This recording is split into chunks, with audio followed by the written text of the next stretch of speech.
ठीक है, तो आज हम दूसरा लेक्चर है अपना इस चैप्टर का। ठीक है, बीच में आप जब देखोगे तो उसमें बैलेंसिंग दिया है। बैलेंसिंग हम इसलिए अभी छोड़ रहे हैं क्योंकि हम ये वाला जब पढ़ा देंगे टॉपिक तब आपको पता चलेगा कि बैलेंसिंग की रिक्वायरमेंट क्या है। बैलेंसिंग को इजिली हम कैसे कर सकते हैं ट्रिक के साथ। ठीक है, चलिए, तो आज हम देखेंगे टाइप ऑफ केमिकल रिएक्शन। कितने टाइप के केमिकल रिएक्शन होते हैं, टाइप ऑफ केमिकल रिएक्शन। ठीक है, देखो टाइप ऑफ केमिकल रिएक्शन, पहला on the basis of reaction, OTV, चलो डायरेक्ट लिखते हैं, on the basis of reaction. ठीक है, दूसरा हो जाएगा on the basis of heat.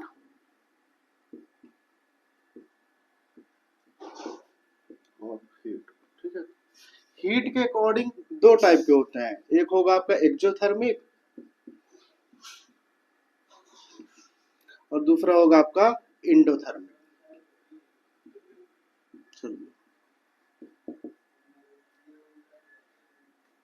On the basis of reaction ये होगा आपका, एक होगा कॉम्बिनेशन रिएक्शन,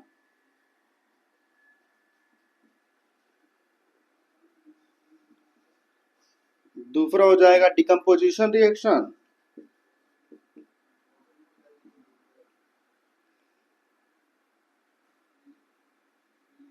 ठीक है, तीसरा हो जाएगा आपका डिस्प्लेसमेंट रिएक्शन,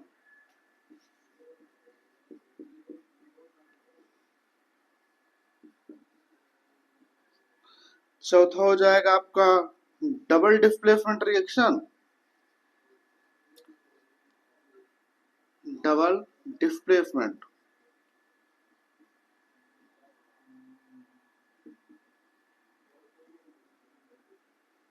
पांचवा हो जाएगा आपका रिडॉक्स रिएक्शन।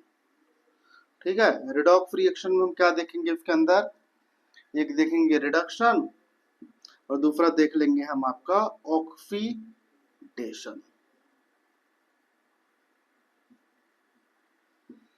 ठीक है, चले, देखो ये तो नॉर्मली है, इनको आप नॉर्मली आप डेली लाइफ में कहीं ना कहीं पे देखते हो। ठीक है, चलो एक नॉर्मली एग्जांपल से हम समझते हैं। ठीक है, जब दो लोगों की शादी होती है तो वहां पे क्या होता है, कॉम्बिनेशन रिएक्शन, मतलब कि जाहिर सी बात है कि देखिएगा कॉम्बिनेशन रिएक्शन में क्या होता है कि दो लोग आते हैं ए और बी, जुड़ के क्या बना देंगे, ए बी। ये क्या है आपका कॉम्बिनेशन रिएक्शन। डिकम्पोजिशन रिएक्शन में जो ए बी जुड़ा हुआ है वो क्या टूट के बिखर जाएगा ए प्लस बी में। डिस्प्लेसमेंट रिएक्शन में क्या होगा आपका कि कोई भी क्या हो जाएगा, किसी को बदल देगा, जैसे एक्स प्लस वाई जेड। ठीक है ना, तो यहाँ पे क्या होगा कि y की जगह क्या आ जाएगा, x, और एक्स हो गया और इधर क्या आ गया z, अकेला क्या रह गया y, कोई दिक्कत नहीं। तो ये था आपका displacement reaction. Double displacement reaction में क्या हो जाएगा, A B plus C D equal to, पता है क्या हो जाएगा, ए डी के साथ हो जाएगा और बी सी के साथ हो जाएगा। ठीक है, देख रहे हो इजी है कि नहीं है बताओ। चलो इसको हम बाद में, मतलब ये कुछ अलग टाइप का है।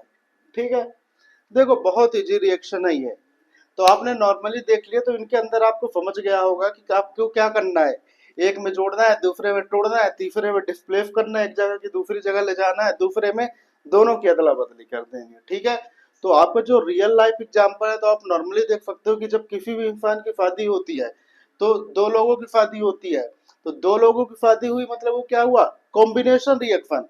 पर वही शादी अगर टूट गई, ठीक है, तलाक में बदल गया, तो वही होता है आपका डिकम्पोजिशन रिएक्शन।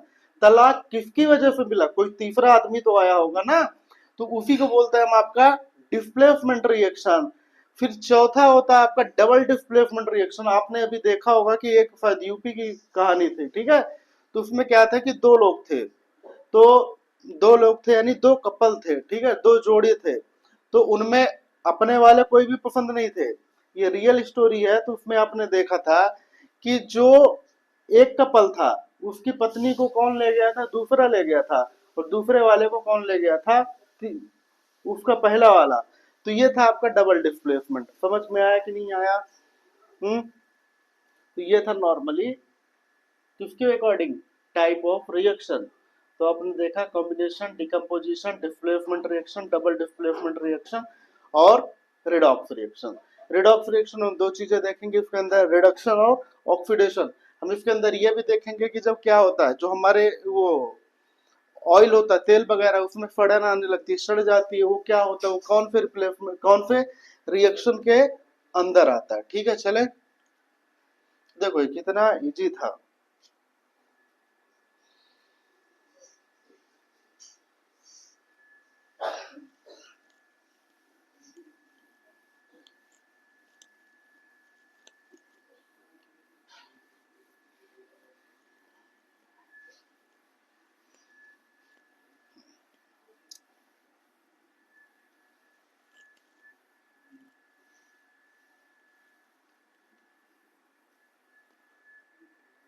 ठीक है, तो डिस्प्लेसमेंट रिएक्शन जो है उसका आपने अभी एक जीता जागता सबूत देखा था। ठीक है, एक यूपी यूपी की थी, जहां की रही हो। ठीक है, तो वहां पे क्या होता है कि उसकी लड़की की शादी होती है। अब उस लड़की की शादी होती है, ठीक है, तो क्या होता है, जो दामाद होता है वो अपने सास को ही ले जाता है, भगा ले जाता है। ये क्या था आपका डिस्प्लेसमेंट रिएक्शन। समझ में आया? जो ऑलरेडी जोड़े बने हुए हैं उन जोड़ों को तोड़ देना ही क्या कहलाता है आपका डिस्प्लेसमेंट रिएक्शन, और जो ऑलरेडी बना हुआ है उसको छोड़ देना। ठीक है, कोई दिक्कत नहीं। कोई दो लोग हैं जो एक दूसरे से प्यार करते हैं, तीसरी पार्टी आ जाए और उनको तोड़ दे, तो ये भी क्या है आपका डिस्प्लेसमेंट रिएक्शन। चलिए पहला हम देखते हैं आपका कॉम्बिनेशन, वो पहले हम देखते हैं type of reaction on the basis of heat, यानी जो आपका हीट इवॉल्व होता है।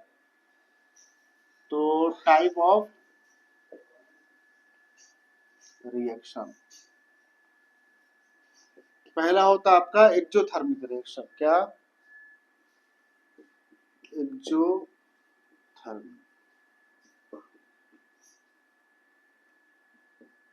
देखो नाम बता रहा है एक्सो, यानी एग्जिट हो जाना, यानी बाहर निकलना। ठीक है, क्या? बाहर।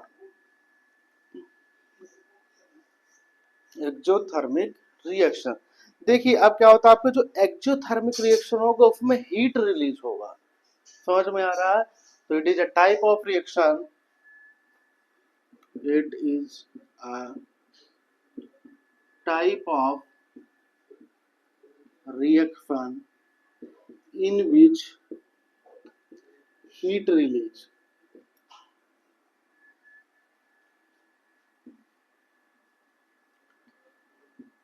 जो हीट है वो रिलीज होगा इसमें। समझ में आया? जब हीट रिलीज होगा तो क्या होगा आपका, उसे बोलेंगे एक्सोथर्मिक रिएक्शन। ये आपको डायरेक्टली एनसीईआरटी में नहीं मिलेगा, ये मिलेगा आपको कॉम्बिनेशन रिएक्शन के लास्ट में। ठीक है, तो इसमें आप पहचान कैसे करोगे कि जब हीट निकलेगा तो आपका जो बीकर है, यानी आप जिसमें रिएक्शन करा रहे हो, वो गर्म हो जाएगा। तो कैरेक्टराइजेशन ऑफ एक्सोथर्मिक क्या होगा?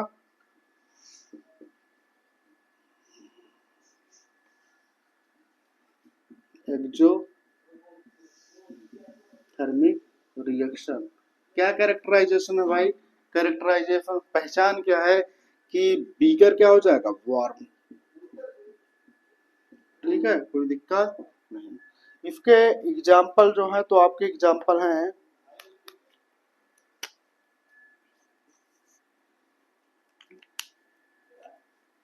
Burning of natural gas.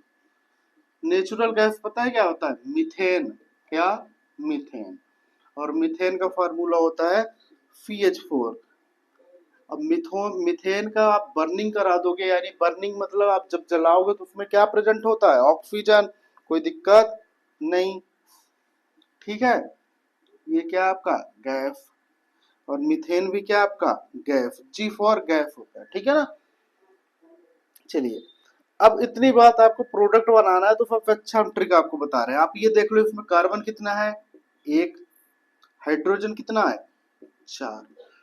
इसमें ऑक्सीजन कितने हैं? 2O2 मतलब 4। कोई दिक्कत नहीं। तो 2O2 मतलब क्या हो गया, 4 ही हो गए ना ऑक्सीजन।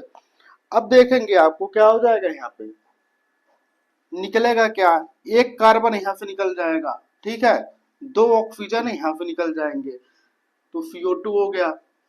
तो बचा क्या, फिर 2 ऑक्सीजन, क्योंकि 2 तो निकल लिए। अब बचा क्या, हाइड्रोजन 4 और ऑक्सीजन 2। तो हम इसको ऐसे लिख सकते हैं क्या, 2H2O। 2H2O में समझ में क्या है, हाइड्रोजन कितने थे, 4, ऑक्सीजन कितने हैं, 2। तो ये था आपका बर्निंग ऑफ नेचुरल गैस। ये किसका एग्जांपल है, एक्सोथर्मिक। इसमें क्या होगा, आपका हीट रिलीज होगा। इतनी बात समझ में आई, प्लस हीट रिलीज होगा। दूसरा जो रिएक्शन दिया है रिस्पायरेशन, क्या, रिस्पायरेशन।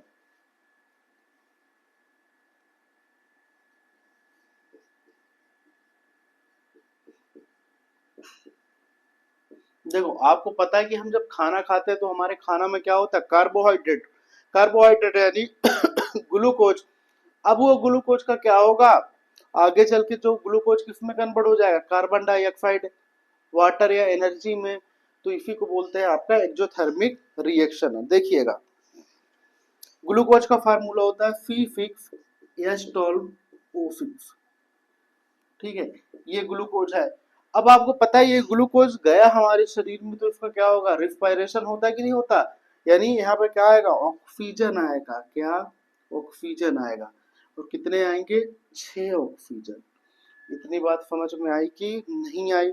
अब देखिएगा, देखो इसमें कार्बन कितने हैं, 6, हाइड्रोजन कितने हैं, 12, और ऑक्सीजन कितने हैं, 6, C6H12O6। फिर यहाँ पे आपका क्या है, ऑक्सीजन। ऑक्सीजन कितना है, 6 दूनी 12, कोई दिक्कत नहीं। इतनी बात समझ में आई कि नहीं है। अब देखिएगा इधर क्या निकल जाएगा, carbon dioxide plus water plus energy. Energy बोलो या एनर्जी को हम क्या बोलते हैं बायोलॉजी में, एटीपी, ठीक है ना। चलो अब देखिएगा, CO2 निकला, पर कितना निकालना है हम वो देख लेते हैं आपका, ठीक है। 6 कार्बन यहां से निकाल दो, ठीक है, और 12 ऑक्सीजन यहां से निकाल दो, तो 6 CO2 मतलब 6 कार्बन हो गए, और ऑक्सीजन 6, और यहाँ पे कितने हैं, 2, तो 6 दूनी 12। तो ये तो हो गए। अब बचा क्या, हाइड्रोजन कितने हैं, 12, और ऑक्सीजन कितने हैं, 6। तो हम ऐसा कर सकते हैं क्या, वाटर यानी H2O, तो 6H2O कर दो। तो 6H2O आपने किया, तो हाइड्रोजन कितने हैं, 12, 6 दूनी 12, और ऑक्सीजन कितने हैं, 6।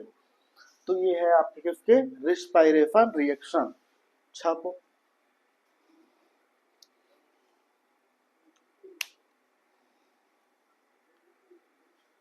तीसरा रिएक्शन लिखोगे, कहाँ पे लिखे हैं, वहां पे नहीं पड़ेगा। तीसरा रिएक्शन यहाँ पे लिख लो, कि जो आपका मैग्नीशियम है, जो हमने कल बताया था पहले लेक्चर में, जो मैग्नीशियम के रिबन होते हैं ना, उनको अगर जो आप क्या करते हो, जलाते हो, यानी मैग्नीशियम को जलाते हो, यानी MgO2, तो क्या बना देगा, MgO, मैग्नीशियम ऑक्साइड बना देगा। ये भी क्या है आपका एक्सोथर्मिक रिएक्शन। फिर आपका चौथा आता है रिएक्शन, डिकम्पोजिशन ऑफ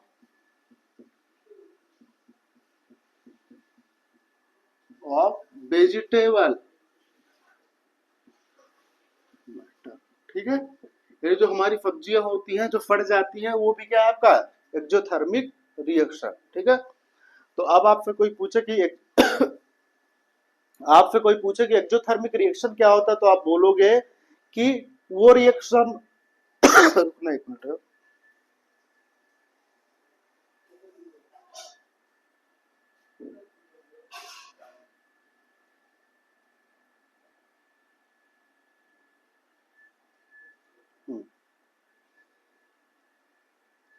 ठीक है। तो आपसे कोई पूछे कि एक्सोथर्मिक रिएक्शन क्या होता है, तो आप बताओगे वो रिएक्शन जिसमें हीट रिलीज हो, एनर्जी रिलीज हो।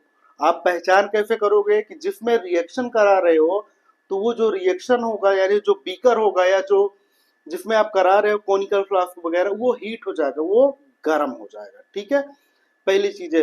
दूसरी चीज है क्या है, जो आप देखते हो कि जो सब्जी होता है ना, सब्जी जो हमारा फट जाता है, वेजिटेबल वगैरह, वो भी क्या है, एक्सोथर्मिक रिएक्शन। देखना कभी जब सब्जी फटती है तो उसको देखना थोड़ा वो गर्म रहता है, या वहां का इन्वायरमेंट जहां पे रखा है वो गर्म रहेगा।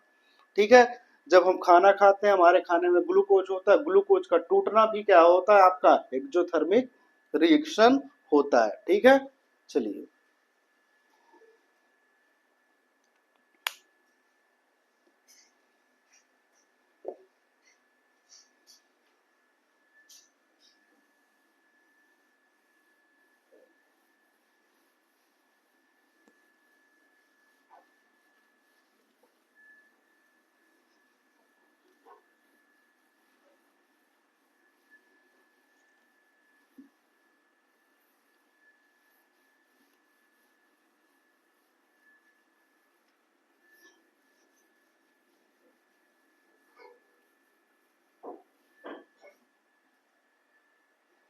दूसरा है आपका इंडोथर्मिक रिएक्शन।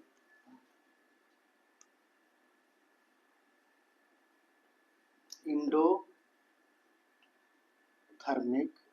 रिएक्शन, इंडो का मतलब क्या होता है, अंदर, इनसाइड, क्या, इनसाइड, यानी एनर्जी जो होगा यहाँ पे क्या होगा, एब्जॉर्ब किया जाएगा, यहाँ पे एनर्जी रिलीज नहीं होगा, यहाँ पे एनर्जी एब्जॉर्ब होगा। चलिए, तो आप लिख सकते हो कि रिएक्शन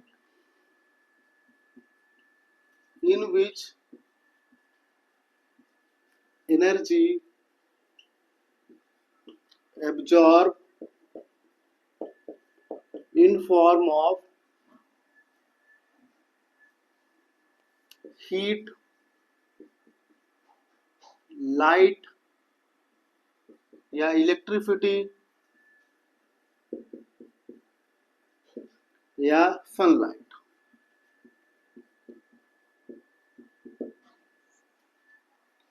यानी वो रिएक्शन जिसमें एनर्जी एब्जॉर्ब हो उसे बोलोगे आप इंडोथर्मिक रिएक्शन। और जो वो एनर्जी एब्जॉर्ब होगा वो डायरेक्टली कैसे होगा पता है, आप कोई भी रिएक्शन को क्या दे दोगे, हीट दोगे, किसके फॉर्म में, यानी एनर्जी दोगे हीट के फॉर्म में, यानी गर्म कर दोगे, या तो इलेक्ट्रिसिटी प्रोवाइड करोगे, या तो सनलाइट की प्रेजेंस में आप क्या कर दोगे, दे दोगे, कोई दिक्कत नहीं। तो ये सब होते हैं इंडोथर्मिक। कैरेक्टराइजेशन यानी पहचान कैसे करेंगे आप, कैरेक्टराइजेशन ऑफ इंडोथर्मिक रिएक्शन।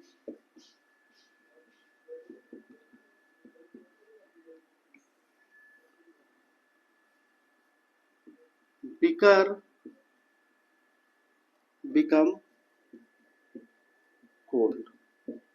ठीक है, कहने का मतलब जो आप रिएक्शन करा रहे हो जिसमें भी कराओगे, ठीक है, जिस बीकर में कराओगे, जिस गिलास में कराओगे, जहां भी कराओगे, तो वो चीज क्या हो जाएगी, ठंडी हो जाएगी दूसरे के कंपेयर में, कोई दिक्कत नहीं। ठीक है, बहुत से एग्जाम्पल है, चलिए जैसे 2AgCl हो गया, इसको सनलाइट के प्रेजेंस में डिकम्पोज करिए, सनलाइट के प्रेजेंस में करेंगे तो ये क्या हो जाएगा, Ag हो गया, कोई दिक्कत नहीं। 2Ag और Cl2 हो गया, कोई दिक्कत नहीं। 2AgBr हो गया, तो आप क्या करोगे, ये भी सनलाइट के प्रेजेंस में है, कोई दिक्कत नहीं। तो इसमें भी क्या हो जाएगा, 2Ag में टूटेगा प्लस Br2 में टूट जाएगा, कोई प्रॉब्लम नहीं। देखो ये आपका 10th का क्वेश्चन जरूर है, पर यहाँ से एक IIT में क्वेश्चन आया था, किसमें, IIT में आया था, 1900 कुछ में आया था ये क्वेश्चन, कि जो सिल्वर क्लोराइड या सिल्वर ब्रोमाइड है, ठीक है, ये जो होता है आपका किसमें टूटता है, सिल्वर में टूटता है, पर वो कौन सी रीजन है जिसमें हम इसको फोटोग्राफिक प्लेट में यूज करते हैं। ठीक है, फोटोग्राफिक प्लेट जो आपके पुराने जमाने में क्या होते थे, कैमरे वगैरह होते थे ना, तो उसमें क्या होते थे, जो फिल्म बनती थी वो फिल्म किसकी बनती थी, सिल्वर की। ये आपके इसमें भी दिया है, ये क्वेश्चन है, सॉरी क्या बोलते हैं आपके एनसीईआरटी की 10th में ये चीजें हैं, हम अपने से कुछ भी नहीं जोड़े हैं। जब आप पढ़ोगे कौन सा reaction, decomposition reaction, decomposition reaction के अंदर में है। ठीक है, इंडोथर्मिक रिएक्शन और भी बहुत है। ठीक है,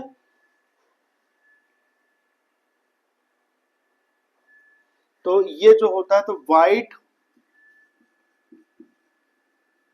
एंड ब्लैक फोटोग्राफी में यूज होता है, व्हाइट एंड ब्लैक फोटोग्राफी। ठीक है, कौन सा आपका जो सिल्वर ब्रोमाइड है, क्या सिल्वर ब्रोमाइड किसमें टूट जाएगा, सिल्वर में, और ये सिल्वर क्या बना लेता है, एक फिल्म बना लेगा।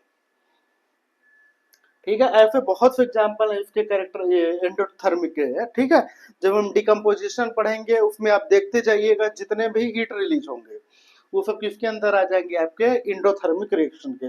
आपको रिएक्शन याद नहीं करने हैं, आप ये समझिए, उसका बेसिक कॉन्सेप्ट समझिए, क्या कि अगर जो कोई भी रिएक्शन हीट रिलीज कर रही है तो क्या आपका एक्सोथर्मिक रिएक्शन, और उसकी पहचान कैसे करेंगे कि जिसमें भी रिएक्शन करा रहे हैं वो चीज हो जाएगी गर्म। दूसरा होता है आपका इंडोथर्मिक रिएक्शन। इंडोथर्मिक रिएक्शन का मतलब ये होगा कि जो रिएक्शन होगा हीट को एब्जॉर्ब करेगा, जब हीट को एब्जॉर्ब करेगा अपने अंदर तो क्या होगा कि जो भी रिएक्शन जिसमें आप रिएक्शन करा रहे हो वो जो वेसल है या वो कोनिकल फ्लास्क के वो बीकर है तो क्या हो जाएगा, कोल्ड हो जाएगा, यानी ठंडा हो जाएगा। ठीक है, कोई प्रॉब्लम नहीं। चलिए,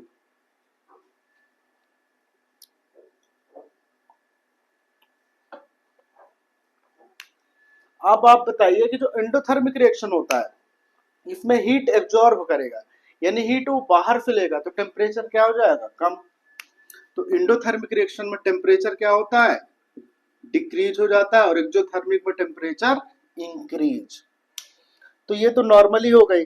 फिर अब हम देखते हैं टाइप ऑफ केमिकल रिएक्शन, जो मेन था हमारा on the basis of reaction. पहला हम देखेंगे आपका कॉम्बिनेशन रिएक्शन, इसको छापो आगे।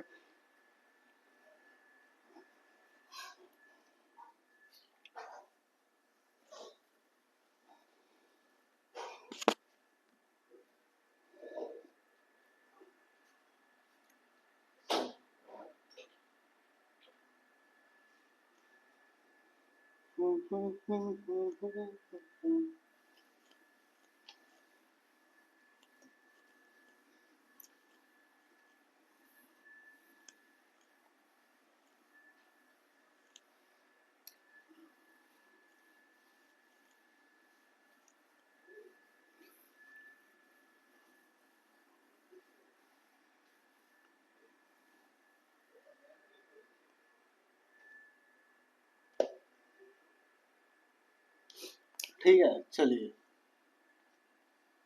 पहला हम देखते हैं आपका combination reaction. Combination reaction, combination का मतलब क्या होता है, जुड़ जाना, कंबाइन होना, कोई दिक्कत नहीं।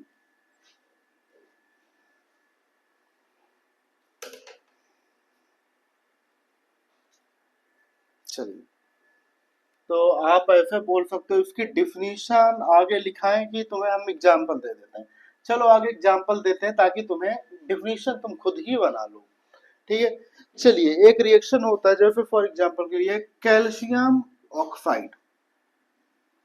ठीक है, इसको हम बोलते हैं कैल्शियम ऑक्साइड। ठीक है, इस कैल्शियम ऑक्साइड का जब हम रिएक्शन देंगे किसके साथ, वाटर के साथ। ठीक है, तो क्या होगा, कैल्शियम ऑक्साइड लिए और वाटर लिए हम, देखिएगा इसको अगर जो प्रोडक्ट आपको बनाया था H2 को हम ऐसे लिख सकते हैं क्या, OH2 लिख सकते हैं, बिल्कुल। एक ऑक्सीजन यहाँ भी है तो इस ऑक्सीजन को भी हम यहाँ पे दे दें इसको, तो हम इसको ऐसे लिख सकते हैं क्या, OH का होल ट्वाइस, क्योंकि होल ट्वाइस मतलब हाइड्रोजन कितने हैं, दो हैं, ऑक्सीजन भी दो है, एक ऑक्सीजन ये हो गया कि ये ऑक्सीजन हो गया, कोई दिक्कत नहीं। तो आपको क्या करना है, ये कैल्शियम लगा दो और ये OH2 को यहाँ पे रख दो, तो ये है आपका कैल्शियम हाइड्रोक्साइड। ठीक है, कोई दिक्कत नहीं। इतनी बात समझ में आई कि नहीं आई, प्लस हीट रिलीज होगी। हीट रिलीज मतलब ये कौन सा रिएक्शन है? Exothermic reaction. क्या? हीट का रिएक्शन रिलीज होना मतलब एक्सोथर्मिक रिएक्शन। ठीक है, चलिए ये जो होता है आपका, इसको बोलते हैं क्वाइक लाइन, QUIC, क्वाइक लाइन दूसरा नाम। ठीक है, जो आपका कैल्शियम हाइड्रोक्साइड बना इसको बोलोगे आप फ्लैट लाइन, फ्लैट लाइम, या इसी को बोलोगे लाइम सॉल्यूशन, लाइम सॉल्यूशन। ठीक है, आपने एक बात देखा कि इसमें क्या होता है कि दो रिएक्टेंट दो रिएक्टेंट जुड़ के एक सिंगल प्रोडक्ट बनाते हैं। ठीक है, तो वो रिएक्शन देखिएगा, वो रिएक्शन जिसमें दो रिएक्टेंट जुड़ के एक सिंगल प्रोडक्ट बनाए उसे हम बोलेंगे कॉम्बिनेशन रिएक्शन। ठीक है, चलिए अब इसका आप कैसे डेफिनेशन लिखोगे, लिख लो यहीं पे। It is a type of reaction in which single product form, क्या? single product is formed, single product is formed, कोई दिक्कत नहीं। यानी एक ऐसा रिएक्शन जिसमें सिंगल प्रोडक्ट बनता है फ्रॉम, कहां से बनता है? From to or more than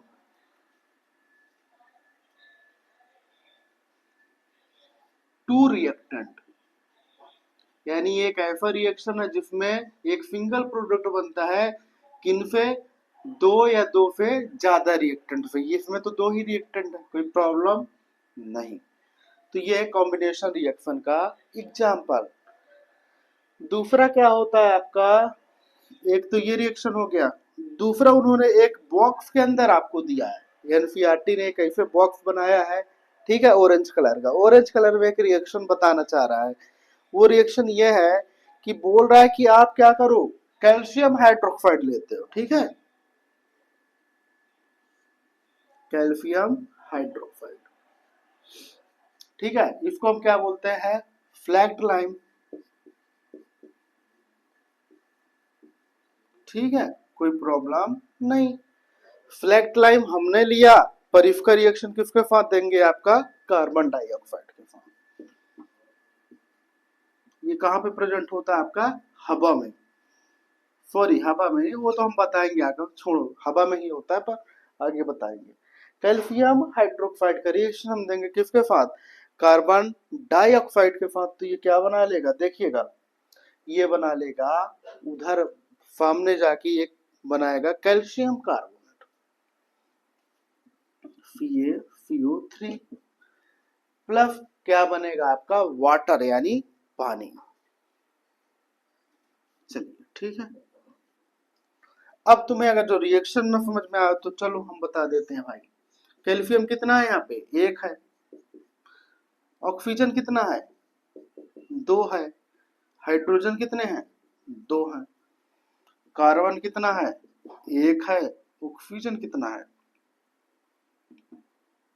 दो है। समझ में आया कि नहीं आया?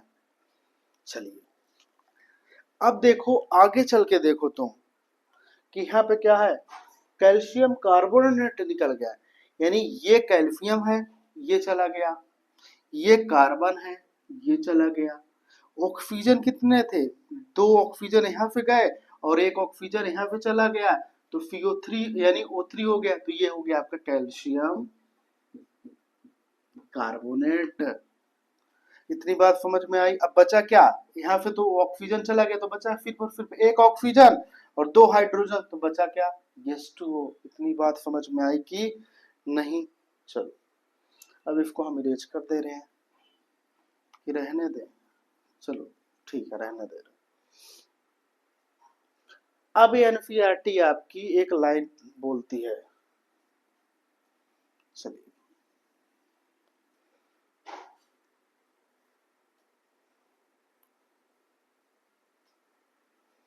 ये जो होगा आपका after 2 to 3 day it become shiny,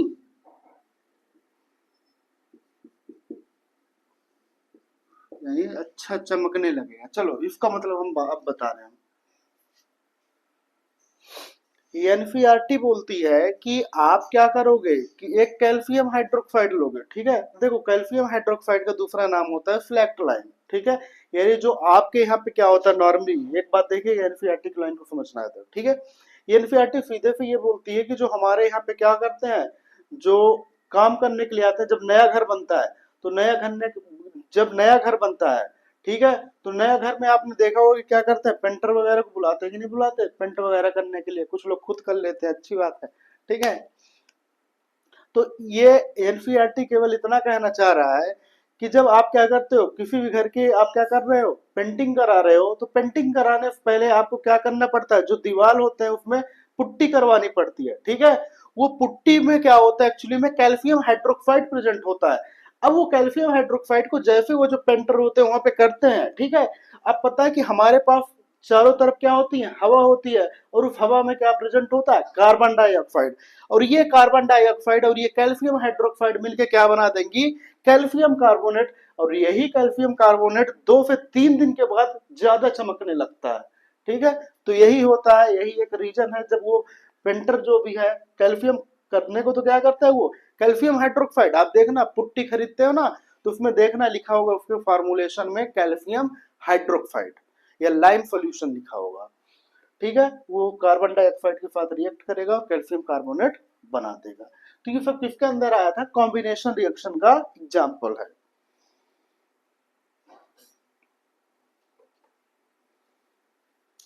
जल्दी करो छापो।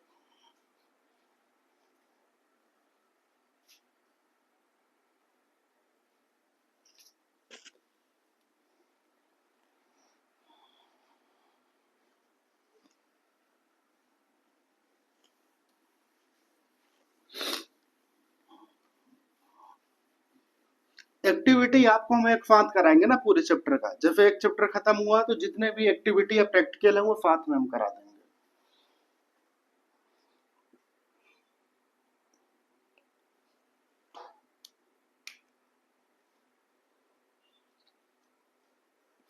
ठीक है, दूसरा एक तो डिफिनेशन ये हुआ, दूसरा डिफिनेशन इसी को एनसीईआरटी उल्टा लिख दी, क्या, when two or more reactant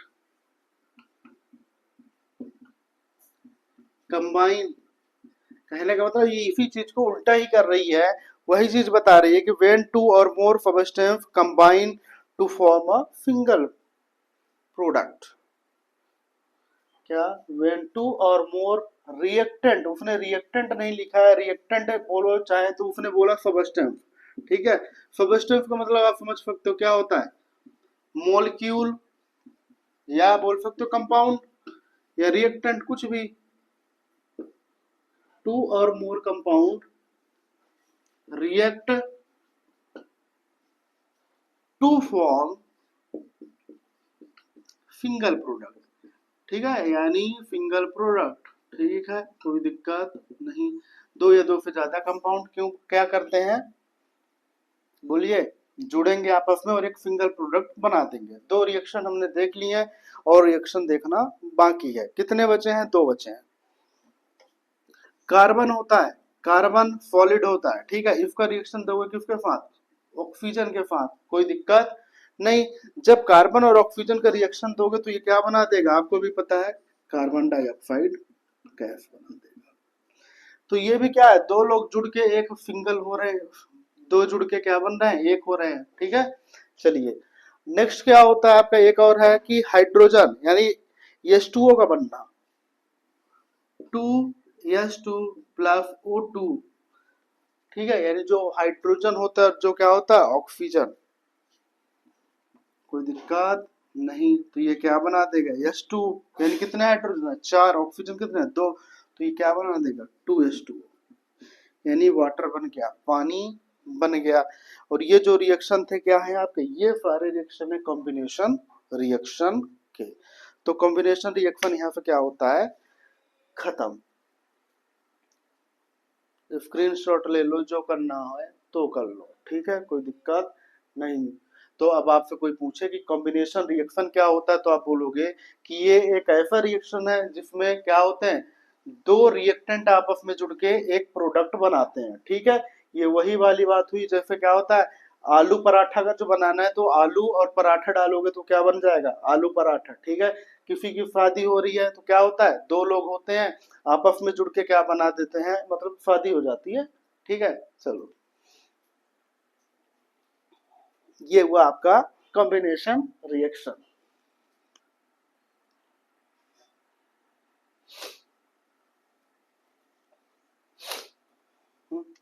अब कॉम्बिनेशन रिएक्शन हो गया, दूसरा आएगा आपका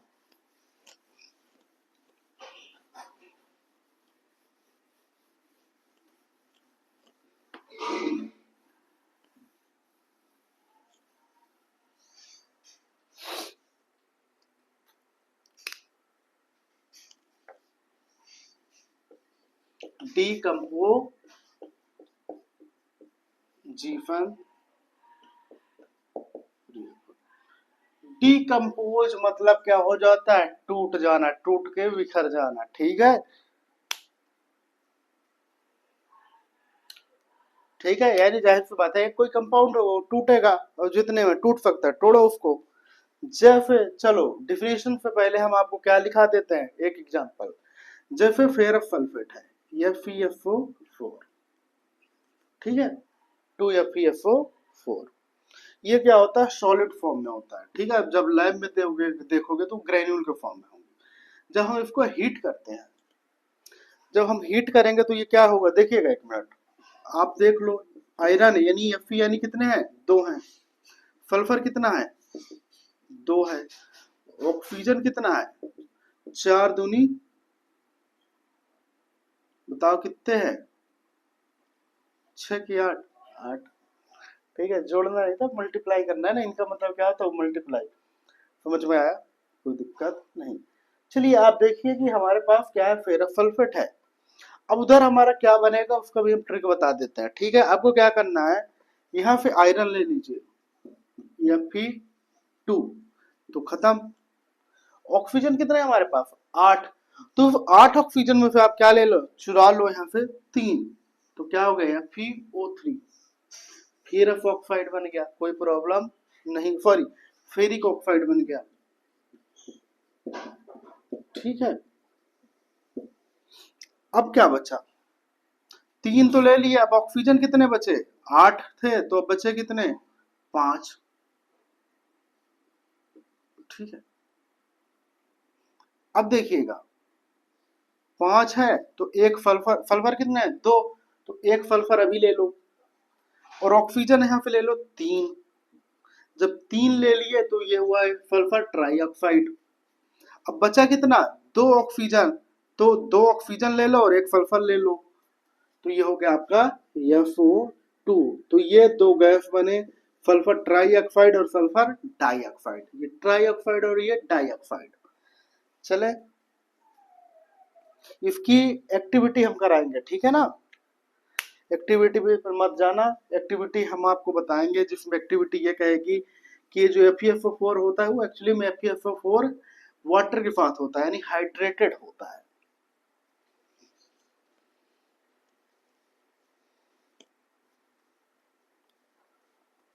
ठीक है, चलो तुम्हें हम बता ही देते हैं जो एक्टिविटी है, ठीक है। आप नॉर्मली क्या करोगे, जब आप जाओगे कहाँ पे, लैब में जाओगे। अब लैब में जाओगे तो आपको मिलेगा फेरस सल्फेट, पर फेरस सल्फेट ऐसे नहीं रहेगा। फेरस सल्फेट रहेगा किसके फॉर्म में, हाइड्रेटेड, यानी FeSO4.7H2O के फॉर्म में, ठीक है। यानी H2O है, यानी वो हाइड्रेटेड है, यानी उसमें वाटर प्रेजेंट है। अब क्या करोगे, उसको टेस्ट ट्यूब में लोगे और टेस्ट ट्यूब में डाल दोगे और उसको हीट करोगे, तो आगे चल के देखोगे कि वो क्या करेगा, ब्राउन कलर का, रेडिश ब्राउन कलर का एक सब्सटेंस बनाएगा जिसे हम बोलते हैं फेरिक ऑक्साइड, और साथ में क्या निकलेगा, सल्फर ट्राईऑक्साइड और सल्फर डाइऑक्साइड के गैसेस निकल जाएंगे, कोई दिक्कत नहीं। तो ये आपका फेरस सल्फेट, पर ये किस फॉर्म में होता है लैब में? लैब में किस फॉर्म में है? FeFO4.7H2O। तो ये था आपका डिकम्पोजिशन रिएक्शन। डिकम्पोजिशन रिएक्शन में एक और है, जैसे कैल्शियम कार्बोनेट हो गया, FeO3 जो हमने बनाया था भाई, इसे हमने बोला था लाइमस्टोन। ये कैल्शियम कार्बोनेट को भी हम हीट देंगे, ठीक है। जब हम हीट देंगे तो ये क्या बना देगा आपका कैल्शियम ऑक्साइड। एक कैल्शियम यहाँ से जाएगा और एक ऑक्सीजन इधर से निकल लेगा, तो ये हुआ कैल्शियम ऑक्साइड, कोई प्रॉब्लम नहीं। और इधर क्या बना देगा कार्बन डाइऑक्साइड। देखिएगा कैल्शियम कितने हैं? एक है। कार्बन कितना है? एक है। ऑक्सीजन कितने हैं? तीन। तो पहले तो हमने क्या किया कैल्शियम ऑक्साइड ले लिया, एक कैल्शियम, और यहाँ से ले लिया एक ऑक्सीजन, तो ये CO हो गया कैल्शियम ऑक्साइड। अब बचा क्या कार्बन एक ऑक्सीजन दो, तो ये हो गया कार्बन डाइऑक्साइड। तो ये भी क्या आपका डिकम्पोजिशन रिएक्शन। समझ में आया कि नहीं आया? कोई दिक्कत नहीं। फिर ले लो लेड नाइट्रेट।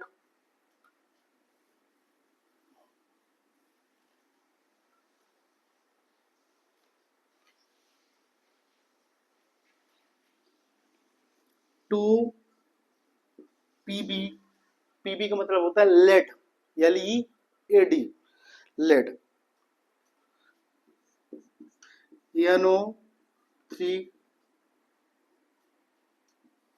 ठीक है, NO3 का होल ट्वाइस।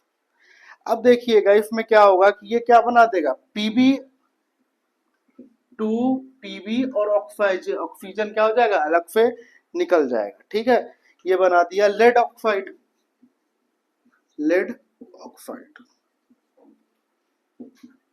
अब बचा क्या है यहाँ पे आपको सीधे से दिख रहा है कि अगर जो ऑक्सीजन निकल गया एक, तो बचा क्या है NO2। तो यहाँ पे कितने बचे आपके यहाँ पे NO2? 4NO2, 4NO2, ठीक है। यानी ये क्या बन गया आपका नाइट्रोजन डाइऑक्साइड गैस, ठीक है।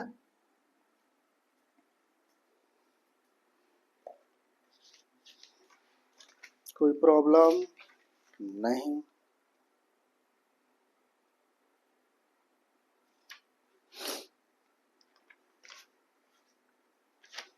ठीक है, तो ये क्या थे आपके लेड नाइट्रेट, ठीक है। आप एक बात देखो कि जो डिकम्पोजिशन रिएक्शन है, क्या जो डिकम्पोजिशन रिएक्शन है उसमें क्या हो रहा है कि टूट के बिखर रहा है, मतलब कहने का मतलब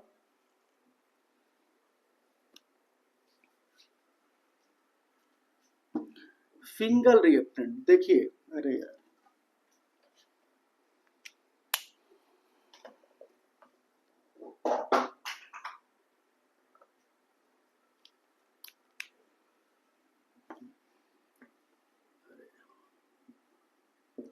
single reactant,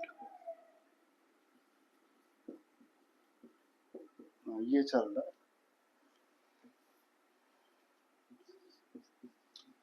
single reactant is breakdown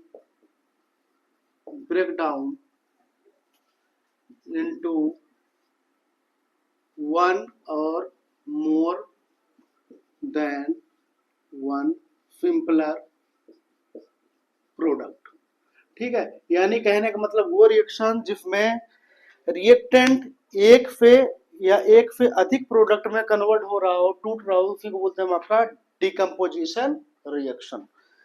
छापो।